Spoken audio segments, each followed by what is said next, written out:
ঢাকা কেন ঢাকা হলো? কে বা রাখলো এই নাম? চলুন ঢাকা শহরের সংক্ষিপ্ত ইতিহাস আমরা একটু জেনে নেই। রাজা বল্লাল সেন নির্মিত ঢাকেশ্বরী মন্দির নামের ঢাকা যোগ ঈশ্বরী থেকে ঢাকা শব্দের উৎপত্তি। ঢাকা ইংরেজি 1982 সালের পূর্বে ঢাকাকে ঢাক্কা নামে লেখা হতো। 1610 সালে সুবেদার ইসলাম খান 1610 সালে সুবেদার ইসলাম খান চিশতি ঢাকা বাংলার রাজধানী স্থানান্তর করেন। প্রথমবারের মতো ঢাকা রাজধানী হওয়ার মর্যাদা লাভ করে। তিনি মুঘল সম্রাট জাহাঙ্গীরের নামানুসারে ঢাকার নামকরণ করেন জাহাঙ্গীরনগর।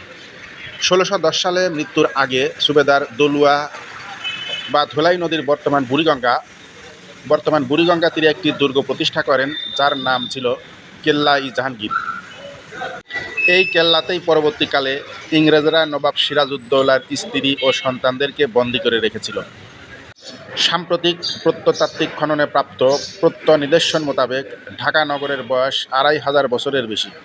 রাজধানী হিসেবে ঢাকার বয়স 400 বছর বলে ইতিপূর্বে সবার ধারণা ছিল। মোগল সুবেদার ইসলাম খান 1610 সালে নগর ঢাকার পত্তন করেন বলে ইতিহাসের প্রচলিত বিশ্বাস ছিল, কিন্তু সেই ইতিহাস বদলে যাচ্ছে।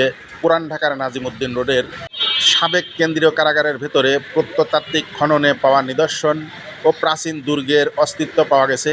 এখানে খননে এমন কিছু নিদর্শন পাওয়া গেছে যা থেকে প্রত্নতত্ত্ববিদেরা অনুমান করছেন ঢাকা নগরীতে মানব বসতির শুরু যীশুখ্রিস্টের জন্মেরও আগে, খ্রিস্টপূর্ব 5ম থেকে 2য় শতকের মধ্যে। ফলে ঢাকা নগরের বয়স 2500 বছরের বেশি।